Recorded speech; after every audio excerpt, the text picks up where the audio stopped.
नमस्कार, दोपहर की नंबर 1 डिबेट शो में आपका स्वागत है। मैं हूं आपके साथ हिमांशु दीक्षित। देखिए, चुनाव हो गए, परिणाम आ गए, सरकार भी बन गई, पर हार की टीस कुछ लोगों को ऐसी लगी कि उनके भड़काऊ बोल रुक नहीं रहे। कहीं भी जाते हैं, कहीं भी कोई भी मामला हो, उनको सब हरा हरा दिखता है। उनको भली भांति पता है कब बोलना है और कब अपने मुंह पर पट्टी लगा लेना है। बात की जा रही है हैदराबादी भाईजान यानी अजदुद्दीन ओवैसी की। लखनऊ के अकबर नगर में सुप्रीम कोर्ट के आदेश के बाद अवैध कब्जे वाले मकान तोड़े जा रहे हैं। ध्यान रखिएगा, अवैध कब्जे। पीला पंजा चल रहा था तो वो जात और धर्म नहीं देख रहा था, लेकिन ओवैसी साहब को वहां सिर्फ मुसलमानों पर अत्याचार दिखा। कहीं कोई अपराध हुआ तो उसमें भी सिर्फ मुसलमान दिखा। लेकिन हां, एक कमाल की खूबी है उनमें, देखते वो वही है जो उन्हें देखना होता है, जो वो देखना चाहते हैं। और मेरा सवाल आज यह है कि बुलडोजर कार्रवाई पर तुष्टीकरण की सियासत क्यों? चुनाव के बाद मुसलमानों पर हमले बढ़ रहे हैं का ये नैरेटिव क्यों? समाज में खाई पैदा करने की कोशिश क्यों? मुल्क में मुसलमान असुरक्षित वाला भ्रम क्यों? रिपोर्ट देखिए, फिर मेहमानों से मिलवाइए।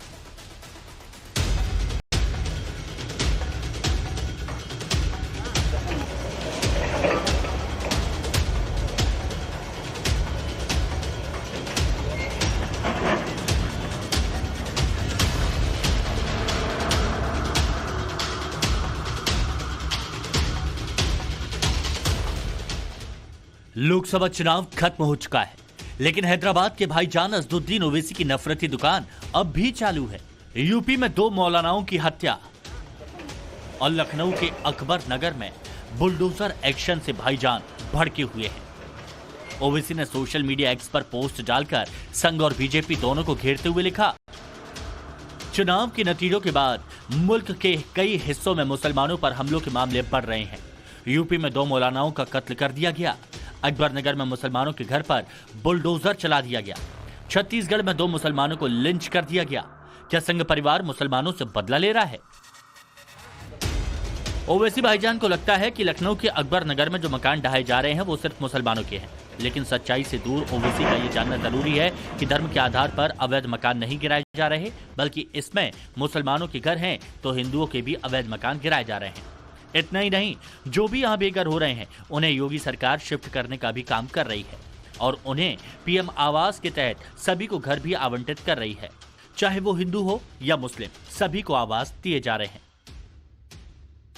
वहीं ओवैसी ने यूपी में जिन 2 मौलानाओं के कत्ल का जिक्र किया, इसमें शामली में हुए मौलाना इमाम फजलुर रहमान की हत्या में बेटे पर ही हत्या का आरोप है, जिसे पुलिस ने गिरफ्तार कर लिया। वहीं मुरादाबाद में 11 जून को हुई मौलाना मोहम्मद अकरम की हत्या की जांच अभी चल रही है और पुलिस जल्द ही कातिलों को गिरफ्तार करने का दावा कर रही है। सवाल यह कि ओवैसी कब तक ऐसे तुष्टीकरण की राजनीति करेंगे और कब तक इस पर अपनी राजनीतिक रोटियां सेकेंगे। ब्यूरो रिपोर्ट, टाइम्स नाउ नव भारत। रिपोर्ट आपने देख ली। मेहमान जो हमारे साथ जुड़े हैं उनसे हम आपको मिलवाते हैं। हमारे साथ आज इस चर्चा में बीजेपी की तरफ से प्रवक्ता मनीष शुक्ला जी जुड़े हुए हैं। हमारे साथ में अवधेश कुमार जी वरिष्ठ पत्रकार जुड़े हुए हैं। अजय वर्मा जी कांग्रेस की तरफ से हमारे साथ में हैं। तारिक खान साहब समाजवादी पार्टी की तरफ से हमारे साथ में प्रवक्ता जुड़े हुए हैं। दानिश कुरैशी जी AIMIM के प्रवक्ता हमारे साथ में जुड़े हुए हैं। आप सभी का बहुत बहुत स्वागत है। दानिश कुरैशी जी, हर जगह सिर्फ एक ही एंगल क्यों नजर आता है अजदुद्दीन ओवैसी जी को? देखिए, सबसे पहले तो आज आप ये देखिए, ये आज टाइम्स के और दूसरे तमाम अखबारों की खबर है। ये है गुजरात का बड़ौदा में एक मुसलमान को कॉलोनी में CM के यूनिट के मातहत एलोकेट किया गया और उसके खिलाफ मोर्चा निकाला गया। अच्छा। तो क्या दादा का बुलडोजर उन लोगों के खिलाफ चलेगा? नहीं चलेगा। तो जब ये हम सवाल पूछते हैं तो दिक्कत खड़ी हो जाती है। फिर आप ये पूछने लग जाते हैं हिमांशु कि ओवैसी साहब ने ये कह दिया, ओवैसी साहब ने। अब लाइए बताइए, बड़ौदा में क्या ओवैसी साहब ने क्या? मैं तो आपसे पहले भी बातचीत हो चुका हूं, मुखातिब हो चुका हूं। मैं तो ये कह रहा हूं, आप सवाल पूछिए, कहीं कोई दिक्कत नहीं है, लेकिन एक ही रंग नजर आता है आपको, सिर्फ मुसलमान नजर आते हैं, बाकी कुछ आपको नजर नहीं आता। मुझे ये बताइए, जो उन्होंने कहा कि अकबर नगर में मुसलमानों के घर पर बुलडोजर चल रहा है, क्या हिंदुओं के घर वहां पर नहीं थे? ये बताइए। हाँ, मैं बताऊं। देखिए, आपने अतीक के कातिलों के घर बुलडोजर देखा? आपने अजय टेहनी के घर बुलडोजर देखा? बताइए, ये बुलडोजर आपको नजर नहीं आया? आपने शुरुआत में ट्वीट की जानकारी दी ना, मैं भी ट्वीट ही दिखा रहा हूं आपको। आपने कहा कि अकबर नगर में मुसलमानों के घर बुलडोजर चल रहा है, क्या हिंदुओं के घर नहीं थे? ये बताइए। सुनिए मेरी बात, किसी का भी घर उजाड़ने की हुकूमत को कोई सत्ता नहीं है और नहीं करनी चाहिए। तो और अगर सिर्फ मुसलमानों का जिक्र क्यों? सुनिए सुनिए, अरे सिर्फ हिमांशु जी मुसलमानों सुनिए। का जिक्र क्यों? अच्छा सुनिए तो पूरी बात तो सुनिए। सवाल ये है कि अगर कोई वैकल्पिक व्यवस्था दी जा रही है तो पहले वैकल्पिक व्यवस्था देनी चाहिए या पहले उनका घर उजाड़ देना चाहिए? बताइए। दी गई है, बताइए। मेरे को यह बताइए, सिर्फ मुसलमानों का जिक्र क्यों? कहां दी गई है? देखिए, सुनिए सुनिए सुनिए सुनिए सुनिए सुनिए सुनिए सुनिए सुनिए, आंकड़ा मैं बता रहा हूं, 800 से ज्यादा को घर दे दिए गए, 800 से ज्यादा को घर दे दिए गए, 1800 परिवार को पीएम आवास आवंटित हुए हैं। बीजेपी के पास सिर्फ आंकड़ों की दुकान है। अरे भाई, सब कुछ दे दिया, उसके बाद भी सत्ता में नहीं लौटे। मैं ये कह रहा हूं, अरे मैं ये कह रहा हूं कि आपने ये भी कह सकते थे ना कि हिंदू मुसलमान सिर्फ मुसलमान को दिखता है। उनका आप नाम दीजिए, आप नाम हिमांशु जी पूछिए। अरे आप आरटीआई लगाइए, आप मांगिए ना। मैं तो कह रहा हूं ये आंकड़े सही हैं, ये अधिकारियों ने दिए, सरकार ने दिए, और अगर गलत आंकड़े हैं तो सरकार को कटघरे में खड़ा कीजिए। नहीं जवाब देंगे वो आपको, वो गोल गोल गोल गोल घुमाते रहेंगे।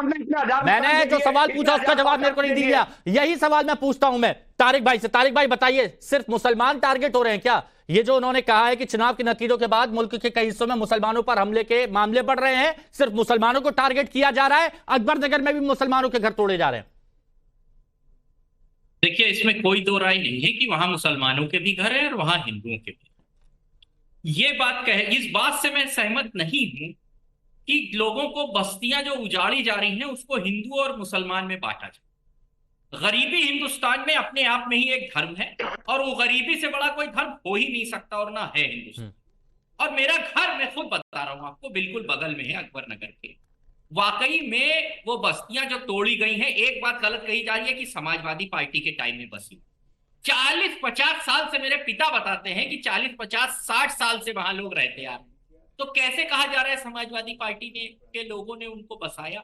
अब सुप्रीम कोर्ट ने हल्द्वानी केस में भी कहा और दिल्ली के जो झुग्गी झोपड़ी वाले केस में भी कहा कि पहले बसा दो फिर दो। जो आप कह रहे हैं वो 1200 से ज्यादा परिवार, अगर मैं कह रहा हूं 800 पीएम आवास दे भी दिए गए तो बेचारे 400 लोगों की छत छीन ली गई। हल्द्वानी केस में यही कहा सुप्रीम कोर्ट ने कि रातों रात किसी की छत मत छीनिए, पहली बात।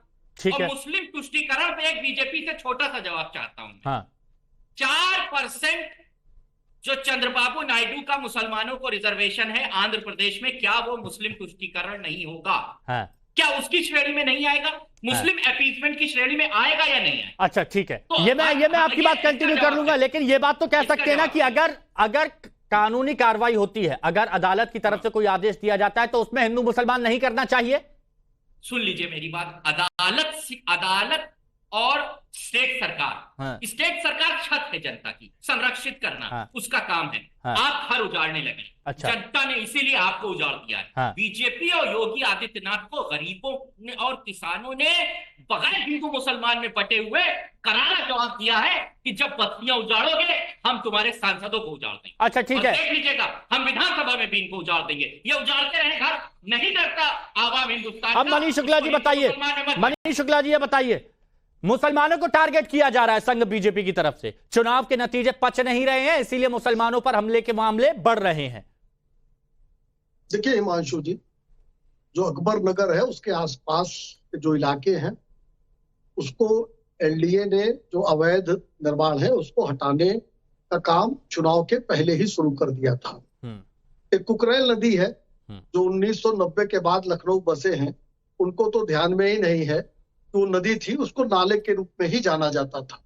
तमाम समाचार पत्रों ने, चैनलों ने इस विषय को चलाया कि एक नदी नाले में तब्दील हो गई है, उसका अस्तित्व समाप्त हो गया है। और वो नदी का जो पानी था उसके नाते से गोमती में भी पानी रहा करता था। और आपको सबको पता है किस तरीके से नदियां विलुप्त हो रही है। अच्छा। और इस प्ली के साथ तमाम लोग निचली अदालत गए, माननीय उच्च न्यायालय गए, माननीय सर्वोच्च न्यायालय तक लोग गए, लेकिन सर्वोच्च न्यायालय का भी फैसला ये आया कि उस नदी को अतिक्रमण से मुक्त करना चाहिए। अच्छा। योगी आदित्यनाथ की सरकार ने वहां बसे सभी लोगों के लिए पीएम आवास योजना के अंतर्गत मकान अलॉट किए हैं। वहां से विस्थापित किसी भी व्यक्ति को जो उस क्राइटेरिया में आता है पीएम आवास योजना के अंतर्गत, उसको आवास अलॉट किया जा रहा है। एक और भ्रम है, मैं हिमांशु जी मैं बताना चाहता हूं कि वहां तमाम बड़े बड़े शोरूम बन गए थे। अच्छा। करोड़ों रुपए का आईटीआर जो लोग दाखिल करते थे वो अतिक्रमण करके वहां उन्होंने शोरूम बनाया था।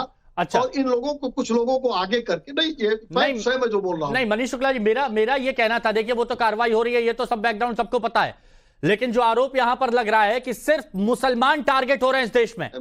मेरी बात जब ये हिमांशु जी कंप्लीट होगी तो वो विषय जो आपका सवाल हो आ जाएगा। मैंने कहा ना कि करोड़ों करोड़ रुपए के वहां शोरूम बने हुए थे, जो रहते कहीं और थे, लेकिन वहां उन्होंने कब्जा करके शोरूम बना लिए थे जिनके ITR है।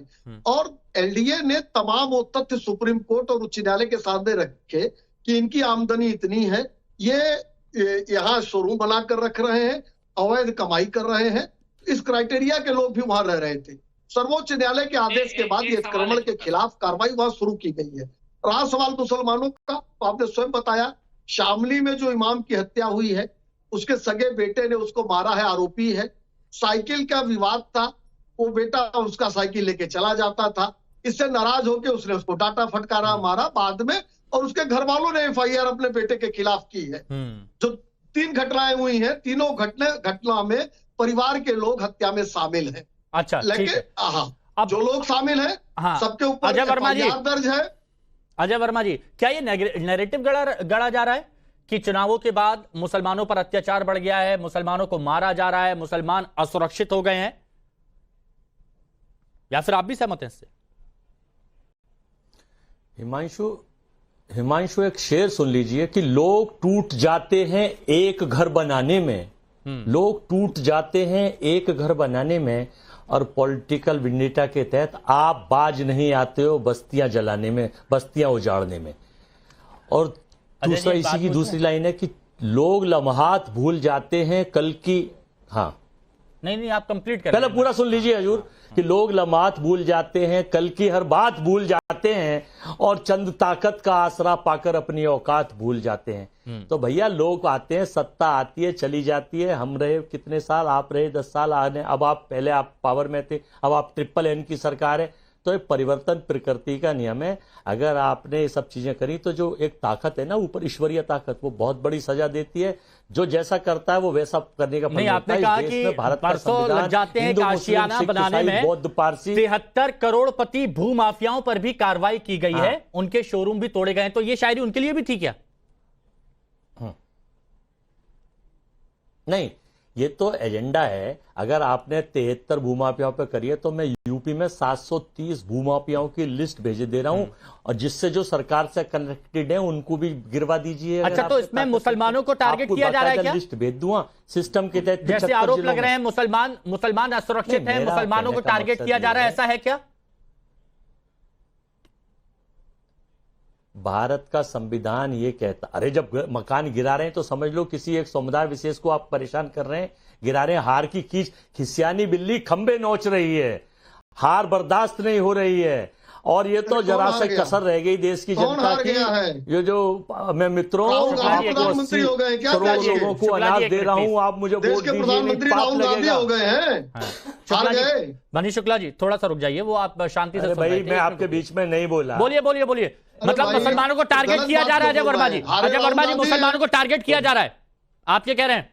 हिमांशु जी, इस देश में भाजपा के लोगों को छोड़ के सबको टारगेट किया जा रहा है। चुने हुए मुख्यमंत्री को जेल भेजा जा रहा है, और जब येदियुरप्पा पे पास्को केस लगता है और उसको उठा के जेल की बात आती है तो कहते हैं उसे VIP प्रोटोकॉल चाहिए। हेमंत सोरेन चुने हुए मुख्यमंत्री। अच्छा, नहीं, पहले उस नैरेटिव की बात कर लेते हैं, पहले उस जगह उस मुद्दे की बात कर लेते हैं जो बार बार कहा जा रहा है कि मुसलमानों के घर अकबर नगर में तोड़े गए, मुसलमानों के घर अकबर नगर में तोड़े गए, ये बात कही गई, मुसलमानों की हत्या की गई। पहले इस पर जो वाइस एलडीए के, सुनिए ना एलडीए के वाइस चेयर, सुनिए एलडीए के वाइस चेयरमैन, उनसे हमारे सहयोगी ने बात करी, जरा वो भी सुनते हैं, बहुत जरूरी है। कुछ लोग सवाल उठा रहे हैं कि केवल कुछ सिलेक्टेड कम्युनिटी के लोगों को हटाया जा रहा है। क्या इसमें हिंदू मुस्लिम सभी घर हैं जो हम देख रहे हैं? सभी हैं, इसमें सभी समुदाय, सभी जातियों के लोग हैं। और माननीय उच्चतम न्यायालय के आदेश से ये डिमोलिशन ड्राइव चल रहा है। इसमें किसी प्रकार का भेदभाव या किसी प्रकार की अन्य चीजें नहीं हैं। जो भी आवास 29 अप्रैल तक जिन लोगों ने आवास भरा था उनको 1800 लोगों को हम लोगों ने आवास दिया। उसके अलावा भी कोई अगर बीच में किसी का मकान कहीं अगर वो नहीं फॉर्म भर पाया था, अगर मकान पर डिमोलिशन नोटिस गई थी, तो उसको भी हम लोग मकान दे रहे हैं। कोई भेदभाव तो नहीं हो रहा ना, क्योंकि वो कह रहे हैं कि ओवैसी का एक बड़ा बयान है, कह रहे हैं कि जो मुस्लिम उस इलाके में रहते थे उनके घरों पर ये बुलडोजर चलाए जा रहे हैं। नहीं, आप इसको खुद ही जांच कर सकते हैं कि हिंदू मुस्लिम सभी परिवार थे और ऑनरेबल सुप्रीम कोर्ट के निर्णय पे सभी को विस्थापित किया जा रहा है और सभी को मकान दिए जा रहे हैं। जो मंदिर और मस्जिद बचे हैं इसमें, उस पे भी उसके लिए कुछ विचार हुआ है? क्या करेंगे इसकी आगे कार्रवाई? ये डिमोलिशन के बाद उस पर सभी उनके धर्मगुरुओं से बात हुई है, उसके बारे में अलग से निर्णय लेंगे। अब वरिष्ठ पत्रकार अवधेश जी हमारे साथ में। अवधेश जी, ये अधिकारी कह रहे हैं शायद इनकी बात भी कोई नहीं सुनेगा। मौलाना की हत्या की बात की गई है, मौलाना की हत्या उसके बेटे ने की थी, ये बात भी सामने आ गई है। क्यों ये नैरेटिव सेट किया जा रहा है, इसके पीछे की वजह क्या है, टीस किसको है? देखिए, पहले तो अगर वहां मंदिर और मस्जिद दोनों है, जो अभी उनके बात से अभी आपके ही संवाददाता ने पूछा कि दिख रहा है कि मंदिर मस्जिद दोनों है, उनके बारे में क्या करेंगे? तो जाहिर है कि अगर मंदिर भी है वहाँ तो वो केवल मुसलमानों की बस्ती तो नहीं हो सकती है। लेकिन मेरा प्रश्न यह है कि चाहे वो हिंदू, अगर हिंदुओं ने अवैध तरीके से कोई बस्ती बसाई हो, उसको तोड़ा जाएगा तो क्या हिंदुओं का तोड़ना हुआ कि अवैध बस्ती तोड़ना हुआ? अगर टोटल मुसलमान ही होते, मैं पूछ रहा हूं, और मुसलमानों की ही बस्ती अवैध होती, तो क्या इसलिए उसको तोड़ना गलत हो जाएगा कि वो मुसलमान थे? ये तो जो सवाल उठाए जा रहे हैं, भाई अगर बस्ती अवैध है, कोर्ट का आदेश है, इसके बावजूद अगर सरकार कह रही है कि उनको अलग, उनको मकान दिया जा रहा है, उनको तोड़ने के बाद छोड़ा नहीं जा रहा है, तो ओवैसी साहब की समस्या अपनी है। क्योंकि ऐसा है कि ये जब बीजेपी चुनाव जीतती है, अरे भाई ये बीच में ना अजय वर्मा की बात कंप्लीट हो गई अवधेश जी की। अजय वर्मा की बहुत बीमारी है, बिना सुने हुए, बिना जाने हुए आदमी क्या बोल रहा है, कुछ भी टिप्पणी करते हैं। बोलिए, लॉजिक वाली बात की जा रही है। तो ये देखिए, ऐसा है कि ये जो ओवैसी साहब हैं, उनकी अपनी समस्या है। बीजेपी जब जीतती है और कहीं कोई किसी मुसलमान की हत्या हो जाती है तो बीजेपी जीतने पर कर रही है। आज बीजेपी उस प्रकार से विजित नहीं हुई है तो बीजेपी फिर जो है बदले ले रही है, तो इसका तो कोई अर्थ नहीं है। हर चीज में हिंदू मुसलमान ढूंढना इस देश में जो 1947 में जिस विषय को खत्म मान दिया गया था, उसको नए सिरे से पता नहीं किस षड्यंत्र के तहत फिर से खड़ा करने की लगातार कोशिश हो रही है, उसका असर भी दिख रहा है। इसमें हिंदू मुसलमान कहां है? मैं ये तो मानता हूं कि अगर उत्तर प्रदेश में, किसी भी प्रदेश में, चाहे वो हिंदू हो या मुसलमान हो, अगर उसकी हत्या हुई है तो वो भी कानून व्यवस्था पर प्रश्न चिन्ह। लेकिन ये बात अब बताइए हत्या के बाद अगर कानूनी कार्रवाई नहीं हो रही है, कि अगर मुसलमान मारा गया है उसमें कानूनी कार्रवाई नहीं हो रही है, तो आप सरकार को कटघरे में खड़ा करिए, वो तो सबका अधिकार है। लेकिन ये कह देना कि कोई मुसलमान कहीं मर गया, अच्छा आंकड़े निकालिए। मैं पूछ रहा हूं कि उत्तर प्रदेश में पिछले 5 दिनों में जितनी हत्याएं हुई हैं, आंकड़े निकालिए। अगर उसमें 50 हिंदुओं की हत्या हुई है, 7 मुसलमानों की हुई है, तो आप क्या मान लेंगे कि 43 हिंदुओं के हत्याओं के खिलाफ हिंदुओं की हत्या हो रही है? दानिश जी, मेरा सवाल बस यही था, सिलेक्टिव अप्रोच को क्या देखना है वही मैं देखूंगा, बाकी कुछ नहीं देखूंगा, ऐसा क्यों? देखिए, सबसे पहली बात तो मंशु, मैं एक दो बात बताऊं। एक तो जो मनीष शुक्ला जी बैठे हैं, उन्होंने ये कहा कि 800 जैसे घर जो है विस्थापितों को दिए गए, और अभी जो जिन अधिकारी की आप बात कर रहे थे, जो शायद सुप्रीम के अदालत तक की बात कर रहे थे, उन्होंने 1800 मकान की बात। तो ये जो भारतीय जनता पार्टी का जो नैरेटिव प्रशासन के ऊपर जिस तरीके की पाबंदी लगाने का जो काम है, ये तो आ गया खुल के। सर, मैं एक आंकड़ा बता देता हूं जो अधिकारियों से बात हुई है, प्लीज, अगर कोई कंफ्यूजन हो इसलिए मैं बोल रहा हूं। 1800 परिवार को पीएम आवास आवंटित और 800 से ज्यादा को घर दे दिए गए। अगर घर नहीं मिला है तो उसकी लड़ाई हो सकती है। नहीं, मैं कह रहा हूं, नहीं, आंकड़ों के बावजूद घर नहीं मिला है तो ये निश्चित रूप से न्याय की लड़ाई का विषय होना चाहिए। लेकिन इसको जबरदस्ती लाना, अगर नहीं मिला है तो हिंदुओं को भी नहीं मिला होगा, मुसलमानों को भी नहीं मिला होगा। मैं उसमें नहीं जा रहा। तो मेरा पॉइंट यही था। क्यों बना रहे हैं भाई? मेरा पॉइंट यही था दानिश जी, मेरा पॉइंट यही था कि सिर्फ मुसलमान ही क्यों नजर आते हैं AIMIM? मैं जवाब देता हूं। जवाब तो सुन लीजिए। देखिए, भारतीय जनता पार्टी के प्रवक्ता से आपने जो पूरी बात सुनी, पूरी बात में उन्होंने ये कहा कि वहां बहुत बड़े बड़े शोरूम बने। उन्होंने एक बार भी वहां पर जो वो तो दिख रहा है वीडियो में। ऐसे हिमांशु ऐसे इंटरप्ट करेंगे तो आप इंटरप्ट नहीं कर रहा हूं, केवल कहता हूं कि दिख रहा है। इंटरप्ट करते हैं तो ये गलत बात है। वो 73 करोड़पति भूमाफियाओं की बात हो रही है। चलिए ठीक है, कंटिन्यू करिए। हाँ, कंटिन्यू। आप बड़े हैं, आप हिमांशु जी, 1 मिनट रुकिए। शुक्ला जी प्लीज, आ रहा हूं। शुक्ला जी रुकिए, नहीं करता, मैं खत्म कर लूं, उसके बाद जवाब दीजिएगा शुक्ला जी। अब सवाल यहाँ सवाल ये आके खड़ा है कि वो जो बात कह रहे हैं वो बड़े बड़े शोरूमों के और आईटी की बात कर रहे हैं। मुझे ये बताइए कि अगर बड़े बड़े शोरूम और आईटी का मसला ये ना होता तो आज उन लोगों को अगर मैं ये कह रहा हूं कि शायद वैध है या नहीं है 2 नंबर की बात है, लेकिन मुझे ये बताइए कौन इस तरह से अवैध जगह पर रहना चाहता है? अगर उनके पास आर्थिक स्थिति है तो लेके सुनिए, मैं वही कह रहा हूं। एक मिनट शुक्ला जी प्लीज, एक मिनट शुक्ला जी रुकिए ना, शुक्ला जी रुकिए, पॉइंट ये है ही नहीं। प्रशासन के मामले में नहीं, मुझे ये बताइए घर चलेगा, अति के कातिलों के घर चलेगा, किसानों की हत्या में चलेगा नहीं चलेगा? दानिश जी देखिए, फिर मैं कह रहा हूं पॉइंट ये है ही नहीं, पॉइंट ये है ही नहीं। सुनिए मैं ये कह रहा हूं सियासत सिर्फ मुसलमानों के नाम पर क्यों? उसको मेडल मिलना चाहिए। सुनिए, सियासत सिर्फ मुसलमानों के नाम पर क्यों, ये बताइए। मैं आपसे पूछ रहा हूं, अरे मुझे ये बताइए, सियासत सिर्फ मुसलमानों के नाम पर क्यों? बात मुसलमानों की क्या किसानों की हत्या की बात नहीं है? अरे आप सिर्फ मुसलमानों की बात करते हैं, सिर्फ मुसलमानों की बात करते हैं। उसकी हत्या पर क्या नौटंकी कर रही है, हमने नहीं देखी क्या? अच्छा एक मिनट, मैं चाहता हूं सारे दर्शक देखें और जितने मेहमान हमारे साथ में हैं वो सब लोग इस बात को देखें। शुरुआत जैसे ही हुई, दानिश कुरैशी जी ने अजदुद्दीन ओवैसी साहब का एक ट्वीट दिखाया जिसमें गुजरात का जिक्र किया।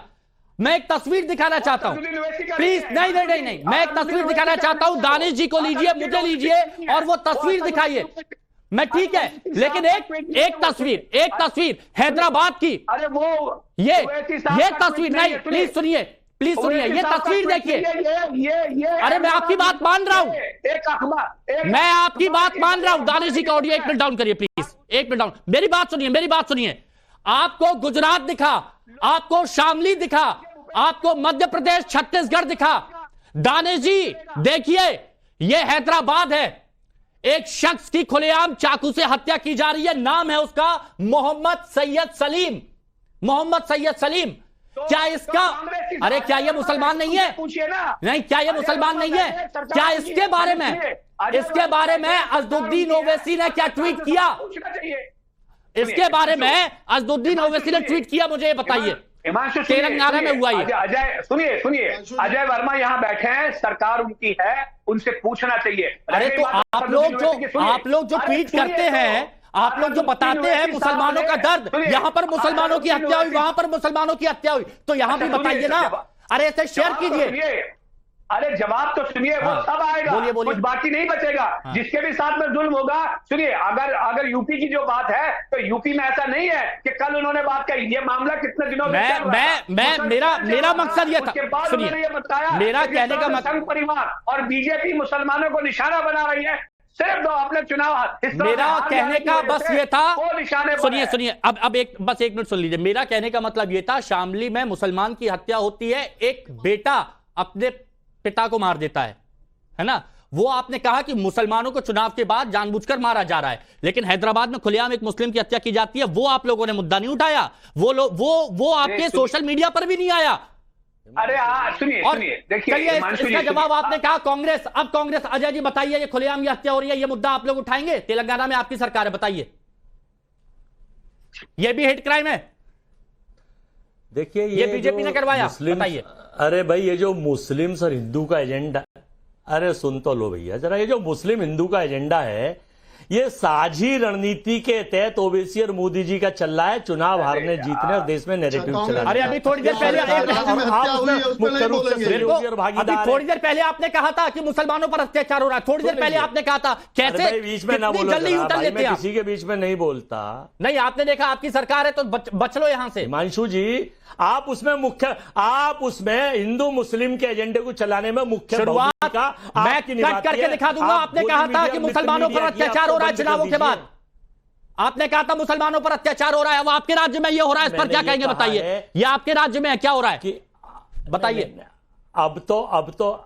अब तो ये नैरेटिव बंद कर दीजिए। अरे ये है क्या, ये बताइए। अरे ये तस्वीर क्या है, ये बताइए जो आप देख रहे हैं। सबको खुलेआम चाकू से मार रहे हैं। एजेंडा बंद कर दो भैया। अरे ये क्या है? अब की बार 400 पार में आपका बड़ा महत्वपूर्ण योगदान रहा है। भारत जवाब नहीं दे पाते, एक जवाब नहीं दे पाते आपने, एक जवाब नहीं दे पाते। सुधार कर लीजिए, आप एक जवाब नहीं दे पाते, सुधार कर लीजिए। आपको दिख रहा है क्या हो रहा है? जवाब नहीं देना पड़ रहा आपको। की छवि विश्व में आपका नंबर कहीं भी नहीं है। अरे हमारा नंबर छोड़िए, अपना देखिए। सवालों के जवाब देना सीख लीजिए, सवालों के जवाब देना सीख लीजिए।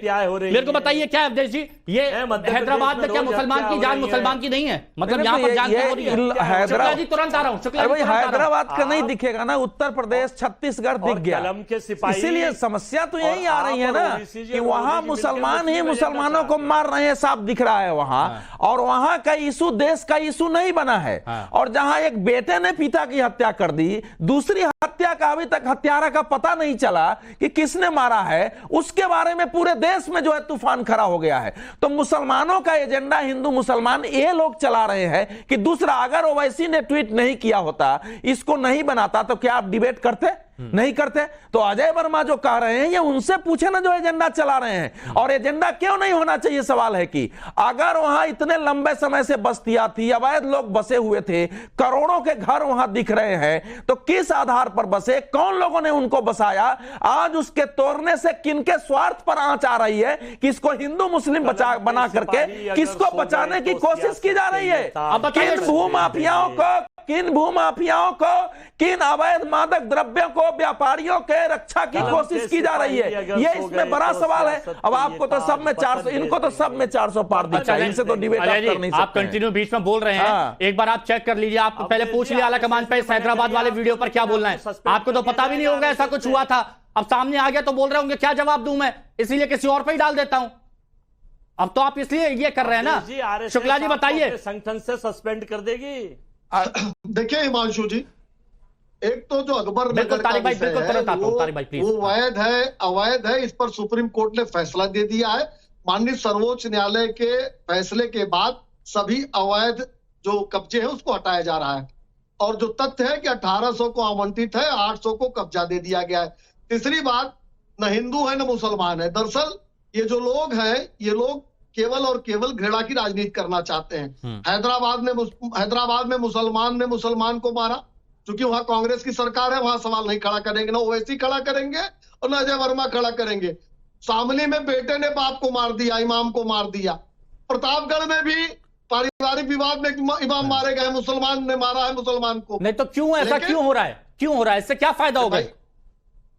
नहीं, ये अब फेक नैरेटिव, एक बार फेक नैरेटिव इन्होंने फैलाया। स्वयं आरक्षण, बाबा साहब के आरक्षण को छीनकर मुसलमानों को देने का प्रयास करेंगे और कहेंगे कि आरक्षण, संविधान खतरे में। एक बार फेक नैरेटिव से डबल डिजिट तक पहुंच गई है कांग्रेस। 100 नहीं पार हुए हैं, लेकिन खुशी देखिए अजय वर्मा के चेहरे पे, लग रहा है कि पूरे विश्व की सरकार बना लिया राहुल गांधी ने। तो ये खुश होते रहे, हार कर भी खुश है। 29 में भी इनको ये मौका मिलेगा, हारेंगे कैसे कर लेते हैं? राहुल गांधी को अजय जी बताइए ना। अजय जी नहीं, अजय जी एक मिनट, शुक्ला जी एक मिनट प्लीज। नरेंद्र मोदी जी के नेतृत्व में मेरे को ये बताइए अजय जी, आप कर कैसे लेते हैं ये सब? अजय जी कैसे कर लेते हैं? मतलब अभी हैदराबाद की तस्वीरें मैं आपको दिखा रहा हूं। आप हत्या, उत्तर प्रदेश में पहुंच गए, बलात्कार, रेड्डी साहब क्या कर रहे हैं वहां पर? डकैती। अरे रेड्डी साहब क्या कर रहे हैं? बताओ, दिखा दिया। रेड्डी साहब क्या कर रहे हैं हैदराबाद में? दिखा दिया करिए। हत्या करा रहे हैं रेवंता रेड्डी। हैदराबाद में क्या हो गया? सरकार चला रहे हैं, बचा रहे हैं रेवंता रेड्डी। मैं दर्शकों को, इस देश की जनता को यही बताने की कोशिश कर रहा था, मैं यही बताने की कोशिश कर रहा था, लेकिन आपको कॉमेडी करने से फुर्सत नहीं मिलती। आप कॉमेडी करने से आपको फुर्सत नहीं मिलती। लेकिन मैं कभी कभी, मेरे को ऐसा लगता है, पता है मेरे को कभी कभी ऐसा लगता है कि आप प्रवक्ता से ज्यादा कॉमेडी करते तो ज्यादा अच्छा था। अब मेरे को यह बताइए तारिक भाई ये क्या है? मैं देखिए मुद्दा क्यों उठा रहा हूं? और कलम के सिपाही, मैं मुद्दा ये उठा रहा हूं तारिक भाई, अगर आप गरीबों की आवाज उठाए मुझे बहुत खुशी होगी। आपने कहा तारिक भाई शुरुआत में, मुझे अच्छा लगा, गरीबों की बात उठाइए। आप उनको घर घर उनसे क्यों छीन लिया गया, पहले उनको घर दीजिए उसके बाद ये करिए, वो अच्छा लगा। लेकिन हर बात में हिंदू मुसलमान, इस बात से मेरे को आपत्ति है। देखिए जनता ने भी मोहर लगा दी कि हिंदू मुसलमान नहीं चलना। एक बात का जवाब दीजिए। आप पे लिखी हुई आती है अजय जी कॉमेडी बंद करिए थोड़ी देर, रुकिए। एक सेकंड सुन लीजिए भाई, अहम मुद्दा सुन। इंडिया गठबंधन चला रहा है हिंदू मुसलमान और fake narrative. Shukla ji please. नहीं तारिक भाई मुद्दे की बात कर रहे हैं, गठबंधन के लोग मुद्दे की बात प्लीज। मैं ऐसे 10 उदाहरण दूंगा जब स्टेट सरकार राज्य के हाई कोर्ट के फैसले के खिलाफ सुप्रीम कोर्ट गई है। क्यों नहीं? गरीबों का घर बचाने के लिए स्टेट गवर्नमेंट गई सुप्रीम कोर्ट में कि 3 महीना दे दो, 4 महीना दे दो, हम बेचारों को घर देंगे, तब तोड़ देना। क्यों गरीब दे दिया लोग गया है हैं सबको। और उन गरीब लोगों को सबको घर दे दिया गया है। एक सेकंड भाई, एक सबको सेकंड, सबको घर नहीं, सबको नहीं दिया गया है, सबको नहीं दिया गया है, सबको नहीं दिया गया है, ये झूठी बातें करके सबको नहीं दिया गया है, सबको घर आवंटित है, सबको नहीं दिया गया है, सबको घर आवंटित है, नहीं दिया गया है सबको। सुनिए, सबको घर आवंटित अरे है, शुक्ला जी क्यों फिर आप हवा हवाई बातें कर रहे हैं, आप हवा हवाई बातें कर रहे हैं, सबको घर आवंटित है। आप फिर भी हवा हवाई बातें कर रहे हैं। यहाँ बात हो रही थी हिंदू मुसलमान वाली की, क्यों हिंदू मुसलमान किया जाता है, एक एंगल से देखा जाता है, लेकिन अगर आप ये कहेंगे सबको आवंटित हो गया है, ये भी सरासर गलत है। ऐसा है कि ऐसे मामलों में नहीं, एक बात और तोड़ कितने रहे हैं, और कितने तोड़ रहे हैं, नहीं तोड़ कितने रहे हैं, ऐसे मामलों और में तोड़ कितने रहे हैं, 1800 आवंटित है। मामलों में नागरिकों की समिति होनी चाहिए, जो उसमें जो जिन्हीं लोग हैं जो प्रभावित हुए हैं उनको घर मिले, और केवल इंदिरा आवास के घर से काम नहीं चल, भले प्रधानमंत्री आवास में अगर थोड़ा उपयुक्त घर चाहिए तो दूसरा घर उनका कैसे बन सकता है अगर गलतफहमी में किसी ने बनाया। जानकारी ले लीजिए आप भी। ना लेकिन जो माफिया है या जो लोगों ने उनको तो घर नहीं दिया। तो शुक्ला जी रुक जाइए थोड़ा, देखो जो माफिया है, जानकारी ले लीजिए ना, जानकारी है मेरे पास, जो मैं सारी जानकारी लेके बैठता हूँ, जानकारी लेके बैठता हूँ, तभी घेराव करता हूँ, तभी सवाल पूछता हूँ। जिनको देना उनको दिया नहीं नहीं नहीं, मैं जानकारी लेके बैठता हूँ, इसलिए सवाल पूछता हूँ मैं। किसको न दिया जाए। देखिए जो माफिया हैं जिन्होंने वहाँ प्लॉट, अरे शुक्ला जी थोड़ी देर रुकिए, जो माफिया हैं जिन्होंने वहाँ नदी में प्लॉट काटे, मेरे पास जानकारी है शुक्ला जी, जानकारी है, इसीलिए मैंने ये सवाल उठाया। एक मिनट थोड़ा सा संयम रखिए, संयम रखिए, संयम रखिए, संयम समझते हैं, संयम अरे उनसे मैंने बात करी, वो सबसे पहले वही दिखाया मैंने, सबसे पहले एलडीए, सुनिए, सबसे पहले एलडीए के वीसी को मैंने सुनाया, उसके बाद ही बात करी। एक मिनट रुकिए, बोलिए अवधेश जी। देखिए ऐसा है, जो माफिया हैं जिन्होंने वहां प्लॉट काटे गलत जगह, नदियों पर कब्जा करवाया, पेटी पर करवाया, करोड़ अरबों के व्यापार किए, उनको तो नहीं मिलना चाहिए, उनको तो सजा मिलनी चाहिए जिन लोगों ने जानते बुझते किया है। लेकिन चाहते उनको भी मिलना। ना हिमांशु ऐसा नहीं चाहते हैं, लेकिन जो लोग उसमें मतलब गलती से, और प्रशासन के आखिर उसको अगर रजिस्ट्री हुई है तो प्रशासन के कारण हुई है, उसको बिजली मिली है तो प्रशासन के कारण हुई है, ऐसे लोग सफर नहीं करने चाहिए। तो उनके लिए एक नागरिकों की समिति बना के ठीक से देखी जाए, अफसरों पर इसको नहीं छोड़ा जाए, और चाहे हिंदू या मुसलमान हो उनको उपयुक्त घर मिलना चाहिए, नहीं हो उनकी आय है तो उनको बैंक से लोन की व्यवस्था हो, वो सब करें, क्योंकि प्रशासन ऐसे मामले में मैंने देखा है कि प्रशासन खाना पूर्ति करता है। नहीं देखिए, प्रधानमंत्री आवास योजना से सबका काम नहीं चल सकता है। मैं इसको स्वीकार नहीं करूंगा कि केवल पीएम आवास योजना से आप सबको घर दे देंगे या सबका काम चल जाएगा। नहीं, ये शुक्ला जी नहीं मानेंगे ना, नहीं मानेंगे ना। अवधेश जी, हिमांशु जी, आपके कहने से माना जाए कि सर्वोच्च, नहीं हमारे कहने से काय को, आप हमारे कहने से नहीं मानेंगे, वरिष्ठ पत्रकारों के कहने से नहीं मानेंगे, किसके कहने से मानेंगे? जारी करा दो। नहीं, हमने तो बताया आंकड़े आपको। क्यों रहे भाई, हिमांशु का नहीं,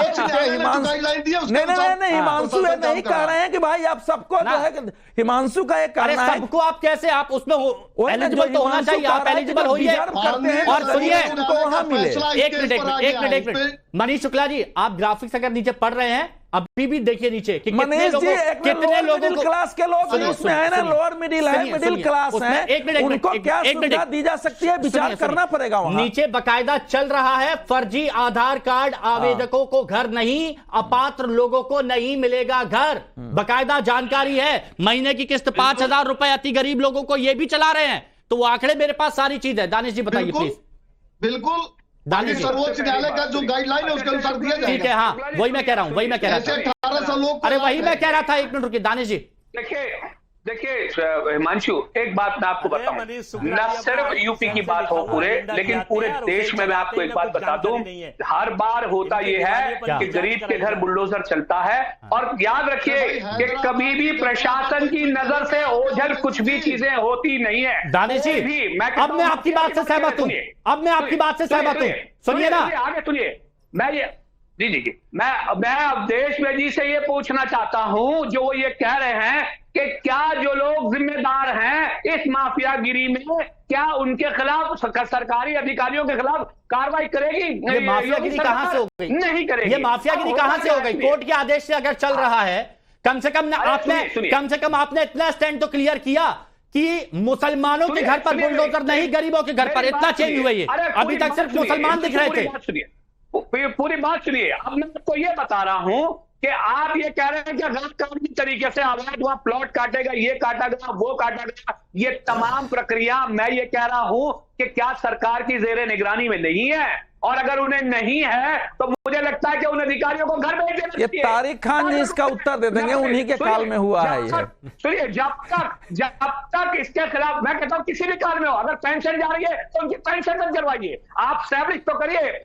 आज कम से कम देखिए आज बहुत अच्छी चर्चा हुई, सबने बहुत अच्छी अपनी बात रखी, लेकिन आज सबसे बड़ी गिराना आसान काम नहीं था, इसकी अनेक लड़ाइयां हुई हैं इसको गिराने के लिए। सुनिए, लेकिन सुनिए, आज इसको गिराने के लिए जिन प्रशासनिक अधिकारियों ने लड़ाई लड़ी, मेरा कहना यह था, उसको भी तो देखिए अब देखिए वक्त की कमी है, मेरा कहना यह था कि अगर कानूनी रूप से कोई कार्रवाई हो रही है तो उसमें हिंदू मुसलमान नहीं देखना चाहिए, जैसे AIMIM और ओवैसी साहब को दिख रहा था, हैदराबाद नहीं दिख रहा था, यहां दिख रहा था।